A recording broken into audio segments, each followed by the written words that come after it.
훌쩍 멀리 떠나보고 싶고 그저 산속에 들어가 자연인이 되고 싶고 아니면 집시민이 되어서 그저 유랑하는 그런 마음을 가져보기도 했고, 그런데 그런 여러 가지 때로는 허황된 생각을 했다 할지라도 하나님은 여러분을 사랑하십니다. 그럼에도 불구하고 우리 하나님은 나를 사랑하시고 여러분을 사랑하시고 우리 사랑교회를 사랑하시고 오늘도 이 자리에 우리를 불러주신 줄로 믿습니다. 어떤 때 정말 힘들고 절망적인 그런 상황에 부딪혔을 때에 생각지도 않은 그 누군가가 여러분에게 무심코 격려했던 그 한마디가 여러분의 마음을 위로받고 새로 일어서고 용기를 가지고 그래 다시 열심히 살아야 되겠다 이런 마음을 가진 그런 경험들이 있을 것입니다. 영국의 어떤 목사님이 설교를 잘 하시는 어떤 목사님이 계셨어요. 이 목사님이 내가 지금 하고 있는 이 설교가 열심히 준비한다고는 했지만 정말 성도님들이 마음으로 받아들이고 있는 것인지 은혜로 깨닫고 계신 것인지 지금 잘하고 있는지 못하고 있는 것인지 회의에 빠졌다고 합니다. 그래서 어느 날 아무래도 내가 하고 있는 것이 못하는 것 같아 스스로 낙심되어서 이제는 목회나 설교자로서의 그 모든 것을 접어야 되겠다 하고 공원에 앉아서 낙심에 빠져 있는 그때에 한 중년 부인이 그 앞을 지나가다가 목사님의 얼굴을 알아본 겁니다. 아유 목사님 아니세요? 아유 지난 주일날 목사님 설교 때문에 제가 한 주간 버틸 수 있었어요. 정말 위로받았습니다. 그러면서 한마디 던지고 지나가는 겁니다. 그럴 때에 그 이야기를 했던 그 목사님, 그가 마지막 자서전에서 그의 목회를 마칠 때 이렇게 그 대목에서 그 여인의 한마디 그 속에 그 순간을 이렇게 표현합니다. 내 앞에서 안개가 걷히고 태양이 비치는 기분이 들었다. 나는 하나님이 값없이 주시는 무한한 공기를 마음껏 들어마시는 듯한 그러한 느낌을 받았다. 이렇게 표현했습니다. 그 여인의 한마디로 그런 접고자 했던 목회를 다시 힘있게 해서 아주 유명한 설교가가 되었다는 그러한 이야기입니다. 저도 유사한 경험이 있습니다. 미국에서 개척을 하고 목회를 하면서 그런 생각을 했어요. 지금 제가 하고 있는 일이 잘하고 있는 것인지, 지금 목회를 잘하고 있는 것인지, 아니면은 정말 설교를 제대로 지금 전달하고 있는 것인지, 제 혼자만 떠들고 있는 것이 아닌지, 그런 회의에 빠져서 고민하고 갈등할 그때쯤에 한 아주 연세가 많은 부부가 교회에 등록하신 것입니다. 알고 보니 미국에 이제 잠시 정착을 하시려고 하신 침례교회의 거장이시죠. 또 여러분 이름 되면 아시는 분이 계실 것입니다. 김충기 목사님, 침례교회 원로 목사님이시죠. 그분이 저는 장로교 목사 아닙니까? 거기에 등록하신 거예요. 수만 명의 성도 있는 그분이 우리 교회에, 제가 심우하는 교회에 등록한 겁니다. 그래서 목사님 저는 성도입니다 처음부터 그러시더라고요. 나중에 알고 보니 그분이셨어요. 제가 설교할 때마다 제 설교가 잘하고 있는 것인지 그런 갈등에 있을 그때였습니다. 그런데 설교 끝나게 되면 저 뒤에서 인사하는 그때 그 목사님이 저의 손을 꼭 잡으면서 목사님 오늘 정말 은혜 받았습니다 그러는 거예요. 정말 여든이 다 되신 분입니다. 정말 은혜 받았습니다. 그 이야기를 듣고 그래? 아니 저 목사님이 은혜 받으셨단 말이야. 가슴이 막 뛰기 시작했어요. 집에 가가지고도 가슴이 얼마나 뛰는지. 뿐만 아닙니다. 이제 한국에 가끔씩 방문을 하게 될 때면 저에게 전화가 왔어요. 목사님 보고합니다. 아니 목사님 무슨 보고하시는, 한국 잘 다녀오겠습니다 그러는 거예요. 그때 제가 목회에 대한 힘을 얻었어요. 야, 저런 분이 저렇게 큰 대형교회, 강남중앙침례교회면은 우리나라에서 정말 세 손가락 안에 들어가는 대형교회인데 그 목사님이 저에게 그렇게 말씀하시고 성도로 등록하여서 수년간을 함께 계셨으니 제가 어떤 심정이겠습니까? 그런데 그런 분이 은혜 받았다. 근데 나중에 알고 보니 그분이 귀가 잘 들리지 않는 거예요. 청각. 많은 집회를 하고 그러다 보니 목회자들에게 청각이 빨리 상하거든요. 이 음향이라든지 이 시스템 때문에. 근데 그분 역시나 귀가 잘 안 들리. 지금은 거의 귀가 잘 안 들리세요. 그럼에도 불구하고 당시에도 그랬어요. 근데 저에게 은혜 많이 받았다고 나중에 알았어요. 근데 제 마음이 어떻겠어요? 정말 그랬구나. 저분이 귀가 안 들림에도 불구하고 은혜 받았다고. 왜 그랬을까? 저를 격려한다고. 그래서 제 속에 다시 목회의 열정이 다시 불같이 일어났던 겁니다. 그래서 제 이름을 대변하면 사람들이 그래요. 신병규 목사를 신열정이라고. 가끔씩 그때 그런 계기가 살아난 거예요. 저에게 불을 당겨줬어요. 아마도 제가 마지막 꼭 한 권의 책을 남기려면 저는 뭐 문필가도 아니고 화려한 입담가도 아닙니다. 그래서 마지막 목회 막 정리하고 마지막에는 꼭 한 권의 책만 남기고 싶어요.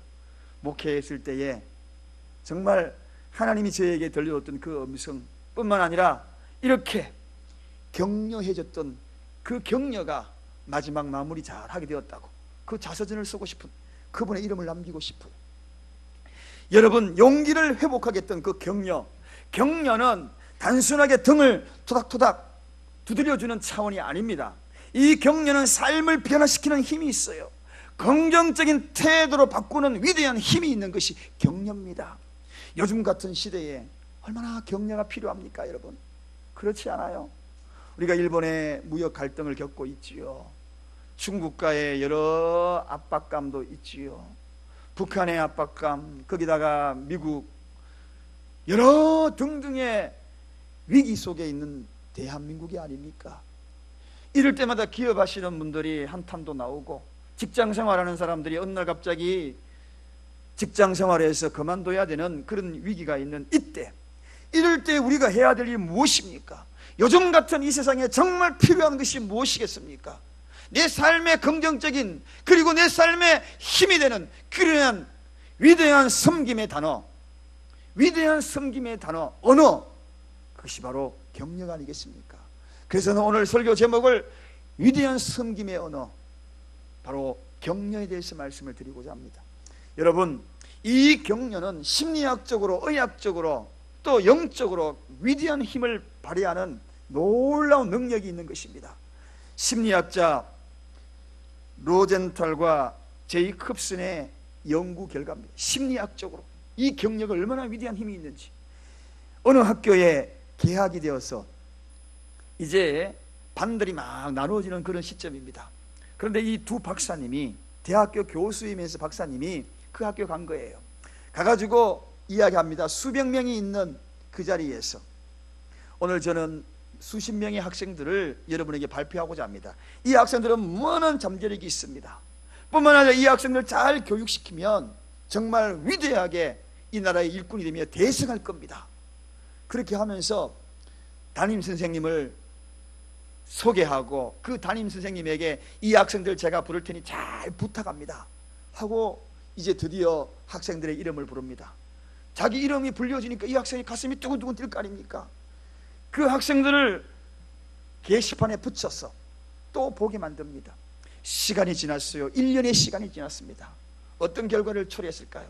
이렇게 불림을 받고 그리고 격려받았던 이 학생들이 성실성은 탁월할 뿐만 아니라 같은 공부한 그 공부 학생들보다도 월등하게 성적이 좋았다는 것입니다. 잠재 속에 있는 잠재되었던 능력이 발휘되기 시작했다는 것입니다. 그런데 더 놀라운 것이 있습니다. 더 놀라운 것은 이 학생들이 실제 그랬느냐 하는 것입니다. 절대 아니었다는 것입니다. 그저 무작위로 학생을 뽑은 거예요. 무작위로 이 몇백 명의 학생들 중에서 몇십 명을 그냥 이름을 불렀어, 모았어. 야, 너희들은 특별한 학생들이야 하면서 잠재력 있는 학생들이야, 위대하게 될 거야 하며 불렀던 표본에 불과했던 학생들이었다는 것입니다.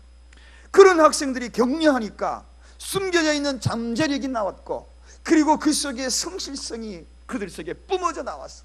정말 탁월한 그러한 우수한 인재들이 되었다는 것입니다. 여러분, 심리학적으로만 그런 것이 아니에요. 의학계에도 마찬가지입니다. 의학적으로도 치료의 기법으로 사용되고 있습니다. 그래서 영국 런던의 어느 병원에서 실험을 했답니다. 똑같은 약을 사용하고, 그리고 유사한 질병을 앓고 정도도 비슷한 그 환자에게 약을 투여하면서 한 부류에서는 격려하는 겁니다. 용기 주는 겁니다. 이거 먹고 나을 것이라고, 힘이 불쑥불쑥 날 것이라고, 그렇게 격려하고 힘을 주고 용기 준 한 부류. 그런데 한 부류는 똑같은 약을 사용하면서 아무 말도 하지 아니하고 그냥 약 드세요, 약 처방만 준 겁니다. 처방하고 난 다음에 그 결과를 지켜보니 격려하고 용기 주고 힘을 주었던 그 부류의 환자들이 5배나 더 차도가 좋아졌다는 것입니다. 할렐루야. 어떻습니까 여러분? 의학계에도 심리적인 분야에도 격려는 위대한 힘을 발휘했다는 것입니다. 그러면 영적으로 성경에 기록된 내용은 어떨까요? 여러분, 이 성경에는 요한복음 14장 16절에 성령의 다른 이름을 보혜사라고 우리가 이야기합니다. 보혜사, 성령의 다른 이름이지요. 그러면 성령의 다른 이름이니 보혜사의 어원이 어디서 왔는가 찾아보니 격려와 동일한 어원에서 나왔다는 것입니다. 할렐루야. 그렇다면 여러분, 성령의 그 근원인 어원은 격려와 동일했다는 것입니다. 그럼 다른 말로 이야기하면 이 성경에서 나오는 이 격려는 바로 우리 모두가 성령의 인치심을 받고 하나님의 백성이 되었다면 이 격려의 은사들을 누구나 다 가져야 한다는 것입니다. 그래서 그 격려를 잘하는 사람은 성령의 사역에 동참하는 자들이라는 것입니다. 할렐루야. 여러분, 성령의 사역에 동참하는 자, 그가 누구입니까? 오늘날 많은 사람이 성령의 능력을 이것도 성령의 능력일 수 있어요. 그러나 정령 성령의 사역에 동참하는 것이 무엇인가? 격려 잘하는 사역, 성령의 사역에 동참한 자들이라는 것입니다. 여러분, 그래서 성도의 의무 중에 최고의 의무, 섬김의 의무는 격려. 성령 충만은 격려 충만, 같은 어원에서 출발됐다는 것입니다. 사랑하는 여러분, 그래서 세상의 섬김의 언어를 격려라고 버클리 신학자가 일찍이 그것을 깨닫고 선포했던 것입니다. 사랑하는 여러분, 우리 교회가 성령 충만한 교회, 무엇으로 느낄까요? 그것은 격려 충만. 여러분의 목장에서, 교회에서 일어나는 모든 일들, 성령 충만의 모습은 같은 어원인 격려 충만이 되었을 때 비로소 우리는 성령 충만이라 이야기할 수 있는 것입니다. 오늘날 이 세상 보십시오. 너무나 각박하지 않습니까? 온통 다른 사람들을 좌절시키는 일들이 난무하고 있지 않아요? 이럴 때 우리 성도님들이 해야 될 일이 무엇입니까? 우리가 해야 될 일이 무엇입니까? 성령의 사역이 아닙니까? 한심 쉬고 쓰러져 있는 자들에게 성령의 사역인 이 격려를 해야 될 그 주인공이 누굽니까? 바로 저와 여러분이 아니십니까? 구원받은 여러분, 성령의 인침을 받아 하나님의 백성이 된 여러분, 오늘 기진맥진하여 쓰러진 이들이 많습니다. 그리고 요즘 방황하는 사람이 너무 많아요. 그리고 실패하여 넘어져 있는 자들이 너무 많습니다.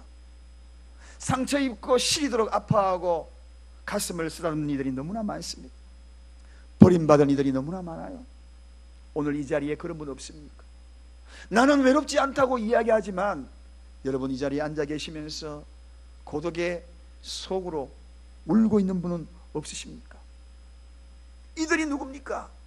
다 우리가 감당해야 될 성령 사역, 격려를 통하여서 우리가 함께 해야 될 바로 그런 대상들이 아니겠습니까, 여러분? 그렇다면 우리가 가장 먼저 격려해야 될 대상이 누굴까요? 가까운 사람입니다, 여러분. 가까운 사람이에요. 우리가 저 이번에도 태국 선교 가고 다음에도 학생들 필리핀 선교 가고 또 저 대만 선교하고 하지만 가장 가까운 사람을 격려하지 못하는 이들이 그런 선교한다는 것은, 그런 모든 것들을 한다는 것은 허울진 자랑거리밖에 되지 않습니다. 가까운 사람을 더 잘 수 있어야 하는 것입니다. 옆에 한번 돌아보실까요? 옆에 누가 앉아 있습니까? 한번 보세요. 가장 격려의 대상입니다. 하나님이 직접 창조하신 것이 딱 공동체가 두 개가 있습니다. 교회와 가정이에요. 그래요, 오늘 이 자리에 앉아있는 우리는 영혼의 가족입니다. 믿으십니까? 정말 믿으십니까? 이 안에서 정말 격려 충만할 수 있습니까? 그것이 성령 충만이에요. 같은 단어에서 나온 거예요. 로마서 12장은 성령의 은사 중에 하나 공동 번역해서 격려를 성령의 은사라고 그랬어요. 누구나 가져야 될 성령의 은사예요. 하나님이 만든 이 사랑 공동체, 교회 공동체, 이곳에서 성령의 사역이 잘 일어나야 합니다. 주 안에서 격려하는 것, 그것이 얼마나 위대한 것인지. 격려가 꽃피는 교회 행복하지 않겠어요, 여러분? 이 교회에 왔다가 격려받고 돌아가는 발걸음 얼마나 새 힘이 나겠습니까, 여러분? 그래서 교회는 격려를 잘해야 합니다. 교회는 어떤 곳인가? 격려하기 위하여서 모인 장소입니다. 할렐루야. 성령의 인침을 받은 이들은 누구나 격려의 사명을 가졌기에 격려하기 위하여 모인 장소가 바로 이곳입니다. 그런 의미에서 한번 연습해 보십시다. 옆 사람은 손을 한번 꼭 잡으면서 힘내세요 한번 해보세요.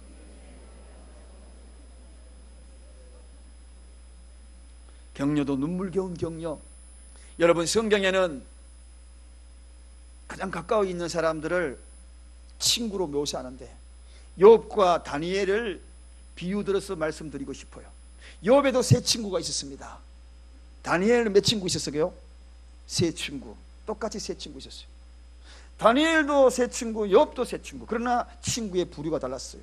욥이 얼마나 힘들었습니까? 잃을 것 다 잃고 자식도 잃고 아내 떠나가고 온몸에 악창이 생기고 울고 싶고 죽고 싶고, 그럴 때 친구들이 와가지고 한 말이 뭡니까? 아이고 친구야, 네가 그동안에 얼마나 잘못 살았으면 하나님 앞에 벌 받은 거야, 벌 받은 거야, 저주 받은 거야, 이렇게 이야기. 그래 똑바로 믿어, 똑바로 믿어. 여러분, 이렇게 이야기하니 얼마나 아픈 곳을 콕콕 찌릅니까? 여러분, 격려는 그게 아니지요. 격려는 가리키는 게 아니에요. 그 아픔이 내 아픔으로 받아들이는 거, 그리고 그것을 응원해 주는 거예요. 힘을 내라고.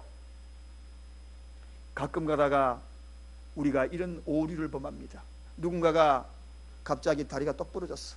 그거 봐라 집사님, 그거 봐라 요즘 교회 잘 안 나오다 그랬지. 격려가 아니에요. 콕콕 찌르는 거예요, 아픈 거. 욥의 친구들이 그랬어요. 그러나 다니엘의 친구들은 달랐어요. 다니엘의 친구들은 다니엘이 위기당할 때에 옆에서 함께 기도했어. 함께 아파했어. 포로로 잡혀가가지고 그의 손을 붙들어줬어. 그의 고통이 나의 고통으로 체휼하면서 함께 울어줬어. 힘내라, 힘내라, 다니엘아, 힘내라, 힘내라, 힘내라, 힘내라. 그랬으니 다니엘이 힘을 내고 또 힘을 받았어. 그가 어떤 사람이 되었습니까? 위대한 그 나라의 총리가 되지 않습니까? 총리가. 격려는 삶을 뒤바꿔버려요. 포로로 잡혀갔다가 총리가 된 거예요. 여러분, 어떤 친구가 되실랍니까? 교회는 다니엘과 같은 친구가 필요합니다. 그런 친구가 오늘 이 시대의 교회가 바로 가져야 될 친구예요. 교회에서 상처 주고 상처받고 아파하고 시리도록 괴로워서 그런 장소는 교회가 아닙니다. 다 같이 합시다. 교회는 격려 충만. 따라 합시다. 나는 이제부터 다니엘의 새 친구가 될래. 따라가십시다. 계속. 나는 이제부터 욥의 친구처럼 되지 않을래. 내가 무엇인가 신령한 사람처럼, 네가 그래서 그런 거야. 욥의 새 친구예요. 우리는 신령하지 않아요. 주님 앞에 서면은, 주님의 백보자 앞에 서면은 너무나 초라하기 이를 데 없는 그런 존재들이 어떻게 정죄할 수 있습니까? 힘을 북돋아줘야지. 격려해야지. 여러분, 제이랜드, 우리 교회에 오늘 장로님도 기도하셨지만 제이랜드 지저스 랜드입니다. 예수 그리스도의 동산이에요. 하나님 나라예요. 그 나라를 꿈꾸는 그 제목이 어디서 나온지 아십니까? 제가 오랫동안 신앙생활 했던 한 교회가 있었어요. 신앙생활 한 10년간 하다가 미국으로 제가 유학을 갔지요.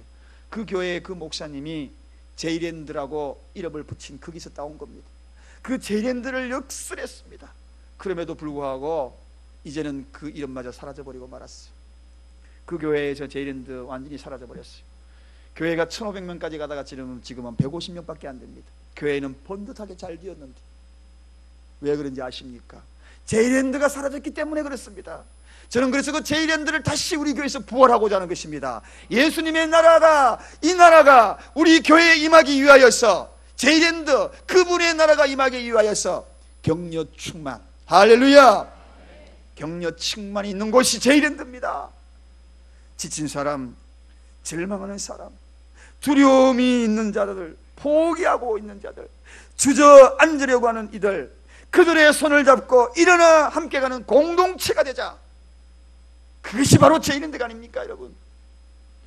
다니엘 친구 같은 그런 친구들이 있는 교회, 이 교회에 오면 다니엘의 친구 같은 그런 교회, 교회 친구가 있는 교회,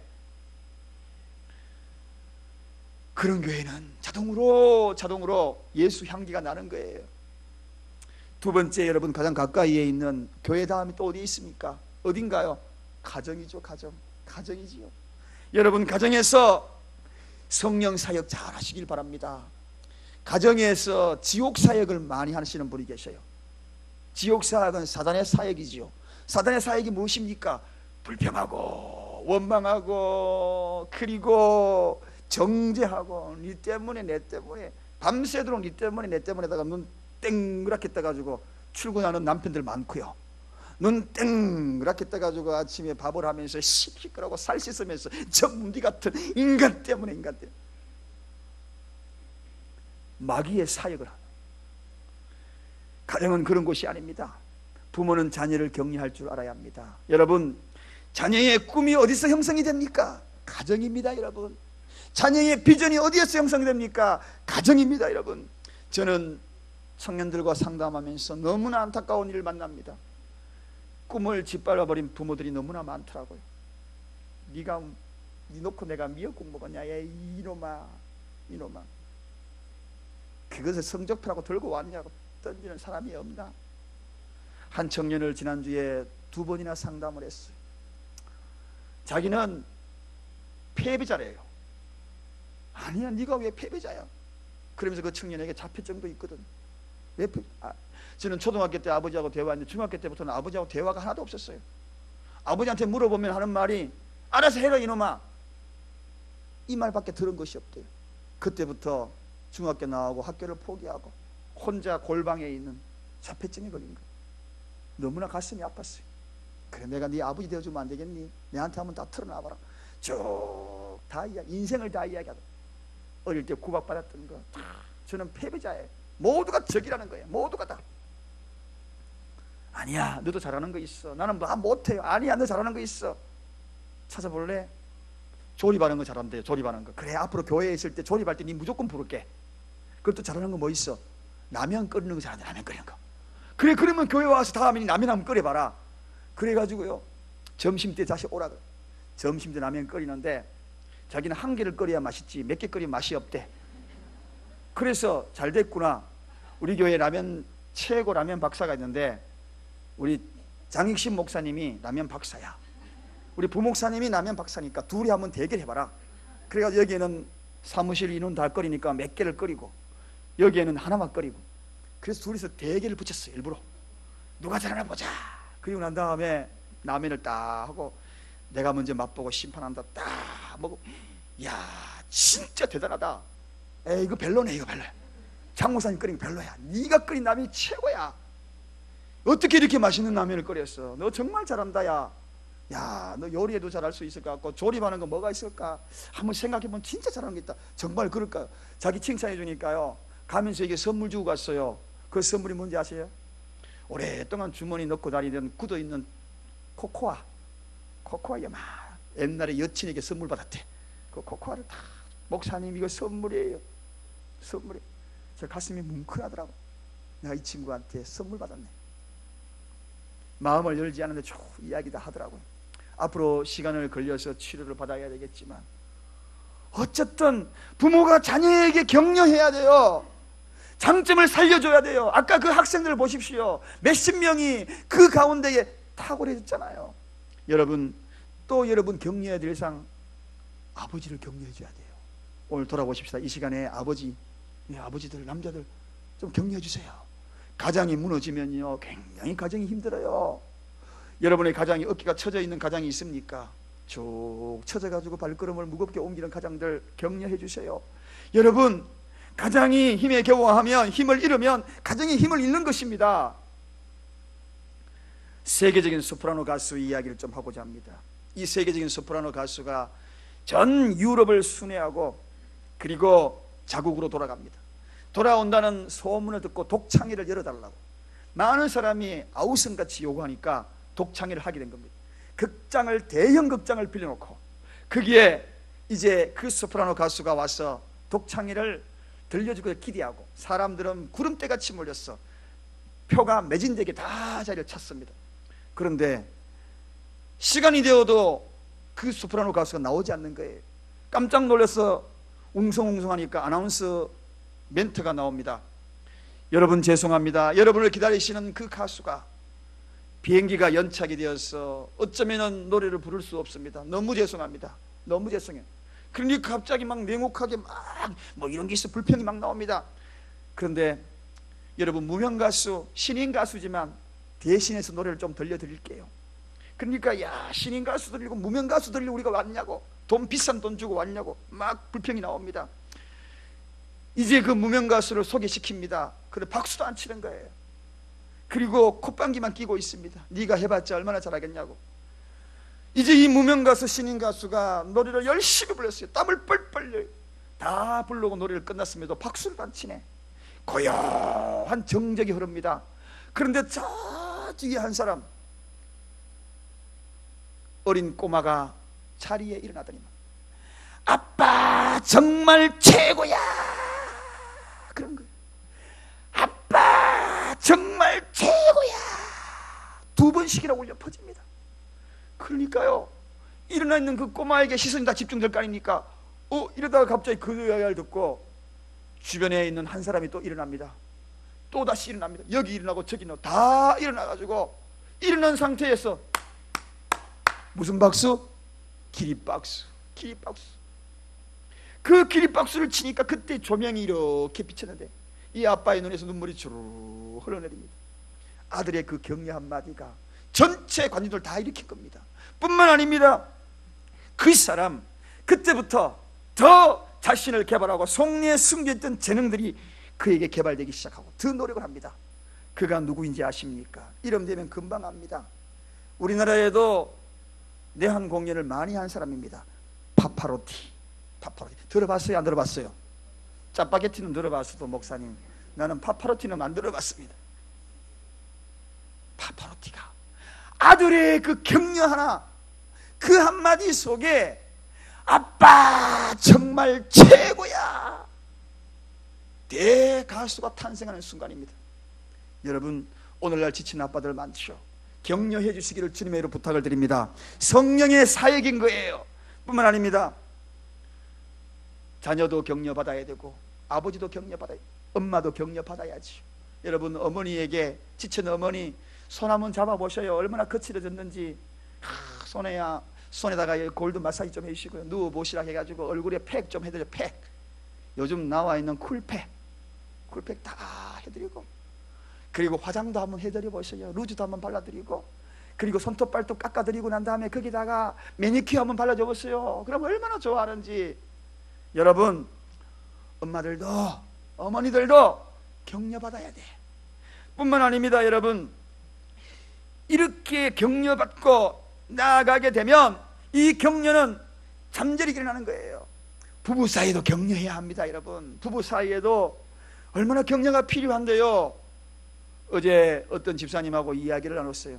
집사님은 고향이 어디 있어요? 충청도. 그러면은 아내 되시는 권사님은 고향이 어디 있어요? 경상도. 경상도와 충청도가 만났네요. 왜 만났을까요? 저는 생각했어요. 그래, 이제 남편 따라서 한번 잘 살아보자고, 뭔가 좀 힘이 좀 의지 한번 해보자고 두 사람이 만났잖아요. 고생해서 수십 년간 살아왔잖아요. 그러니 서로 격려해야지요. 안 그렇습니까 여러분? 알고 보면 남편도 불쌍해. 일기계야, 일기계. 모섬처럼 살아왔어. 상모섬처럼. 아내도 불쌍해. 작은 쥐꼬리만한 월급 들고 와가지고 살아보자고 아동바동 살아보니 그걸로 모자라가지고 다시 또 아르바이트 가고 그렇게 하니 얼마나 힘들었겠어. 그런 두 사람이 격려하고 힘을 줘야지 서로 불평하고 원망하고 니 때문에 그랬다. 이게 뭡니까? 아니잖아요. 여러분, 물론 우리 집사님은 저기 충청도와 경상도가 만났지만 저는 옆집에서 만났어요. 담을 두고 옆집이야.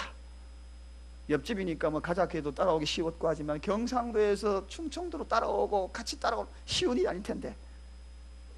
사랑하는 여러분, 오늘 바로 본문의 내용 결론입니다. 초대교회에 끊임없는 핍박을 받은 성도들, 죽음이 왔어요. 순교자가 생겨납니다. 그러니 성도들이 얼마나 지치겠습니까? 이게 믿는 거냐? 나는 예수를 잘 믿는데 왜 이렇게 죽음이 오는 거야? 하면서 시리에 빠지고 거기에서 한 사람 두 사람씩 배교하고 주님을 떠나가는 사람이 생긴 겁니다. 견딜 수 없는 믿음의 변질자들이 생겨나게 된 겁니다. 도망하는 성도가 있었습니다. 그러니까 예배를 피하기를 범하는 말세의 징조들이 나타나기 시작합니다. 그러다 보니까 예배를 떠나는 사람이 많아진 거예요. 교회가 텅텅 비어가기 시작합니다. 그때에 그 누군가로부터 한 통의 편지가 온 거예요. 어떤 이는 사도 바울이 썼다, 어떤 이는 그 누군지 모른다 하는 그 편지, 그것이 바로 오늘 우리가 읽었던 히브리서입니다. 격려의 편지예요. 격려의 편지. 점점 더 예배에 멀어지고 힘에 겨워하는 그들에게 격려의 편지. 이런 상황에서 오늘 22절을 보십시오. 지쳐있는 그들에게 우리가 온전한 믿음으로 다시 하나님께 나아가자, 힘내자. 23절 보니까 소망을 움직이지 말고 끝까지 믿음으로 나가자. 24절에 보니까 서로서로 격려하면서 이겨내자. 그리고 25절에 보니까 그날이 가까울수록 더욱 그리하자. 할렐루야. 그날이 언제입니까? 주님 오실 그때까지 우리가 끝까지 견뎌내고 이겨내자. 이런 아픔, 이런 슬픔, 이런 괴로움, 이런 핍박 우리가 이겨내야 한다. 우리에게는 소망이 있는 거야. 초대교회가 이 편지 히브리서를 받고 다시 힘을 내는 겁니다. 다시 예배를 회복합니다. 그래서 구약의 레위라고 이야기합니다. 예배를 다시 회복하자. 다시 예배를 통하여 하나님의 그 능력을 덧입고 하나님의 위로를 받고 하나님의 격려를 받자. 사랑하는 여러분, 말세에는 모이기를 패합니다. 오늘날 가면 갈수록 모이는데 자꾸 패해지는 그런 역사가 나타나고 있어요. 아까 제가 이야기했지요. 그 교회가 1500명까지 쭉쭉 올라가는 교회, 지금은 150명. 여러분, 어떻게 이렇게 됐습니까? 수요일 금요일 날 새벽에 우리가 그동안에 많았는데 요즘 조금씩 줄어드는 징조가 보여요. 아니 됩니다. 여러분 힘내십시오. 다시 힘을 내십시오. 제가 여러분 방치하고 무관심하게 놔두는 것이 격려가 아닙니다. 오늘 히브리서처럼 다시 나아가십시다. 하나님의 능력과 권능을 덧입고 다시 서로 격려하면서 일어나 함께 가십시다. 주님 오실 그날까지 가시는 것입니다. 모이기를 패하는 말소의 징조에 따라서 아니 되는 것입니다. 사랑하는 여러분, 예수님을 바라보고 미래에 성취될 약속, 천국의 소망 우리에게 있습니다. 살기 어렵지요. 그래서 소망이 흔들리십니까? 장차 하나님이 우리에게 하실 그 소망을 다시 품으십시다. 부활의 그 현장에 주님이 내 이름을 불러주실 그날, 내 이름을 부르면서 주님이 나를 이끌으실 그날, 혼인잔치에 나를 초대할 그날, 우리의 믿음이 흔들려서는 아니 됩니다. 여러분, 아무리 세상이 급변하고 아무리 세상이 살기 어려워도 다시 힘을 내세요. 여러분을 위해서 기도해 주는 분이 많이 있습니다. 특별히 누군가 여러분을 위해서 기도하는 자가 있을 것입니다. 누군가 날 위하여 누군가 기도하네. 여러분, 누군가 여러분을 위해서 기도해 주고 있어요. 힘을 냈어요. 뿐만 아니라 우리도 위대한 성령의 사역을 감당해야 돼요. 지쳐있는 자의 손을 잡아야 하는 것입니다. 서로 격려하고 방치하면 안 돼요. 힘을 얻게끔 해야 하는 것입니다. 가장 감사 어떤 데 떠오릅니까? 영적으로 내가 지쳐있을 때에 힘을 공급해주는 그 사람 잊지를 못합니다. 제가 마지막에 자서전에 그런 이름들을 나열하고 싶었어요. 그런 분들 바로 기억을 할 겁니다. 그 소리에 기억할 겁니다. 아까 제가 앞에서 이야기했죠. 제가 포기하고 싶고 그리고 쓰러지고 그럴 때마다 목사님 정말 은혜 받았습니다. 그렇게 말씀했던 그분 역시 사랑교회 성도님의 이름들이 아닐까요, 여러분? 우리 서로가 아닐까요, 여러분? 여러분의 자서전에도 그런 이름들이, 이곳에 있는 이름들이 적혀지기를 원하지 않습니까? 우리 예수님은 바로 격려쟁이에요. 우리는 예수쟁이라 그럽니다.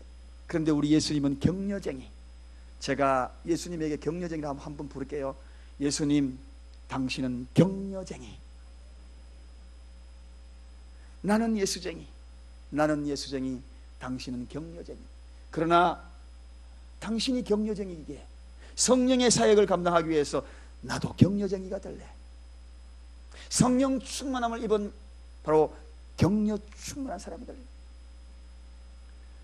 여러분, 얼마나 우리 예수님이 격려쟁이인지 아십니까? 예수님이 얼마나 격려쟁이인지 마가복음 9장 23절에 할 수 있거든은 무슨 말이냐? 믿는 자에게는 능치 못할 일이 없느니라. 할렐루야! 얼마나 격려됩니까, 여러분?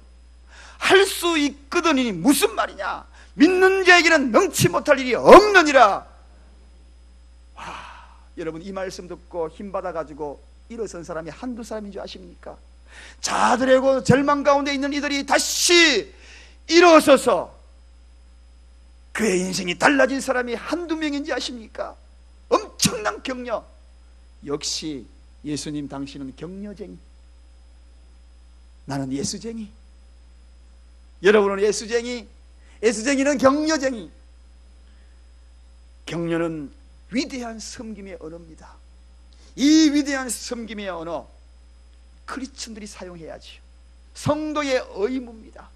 그래서 저와 여러분을 택하여서 이 썩어져가는 세상에, 절망 가운데 있는 이 세상에 저와 여러분을 격려쟁이로 여러분의 가정에 파송하였고, 일터에 파송하였고, 교회에 파송하였고, 그리하여 용기를 붙들고 제일랜드를 만들어라고 주님이 우리를 격려쟁이로 불러주신 것입니다.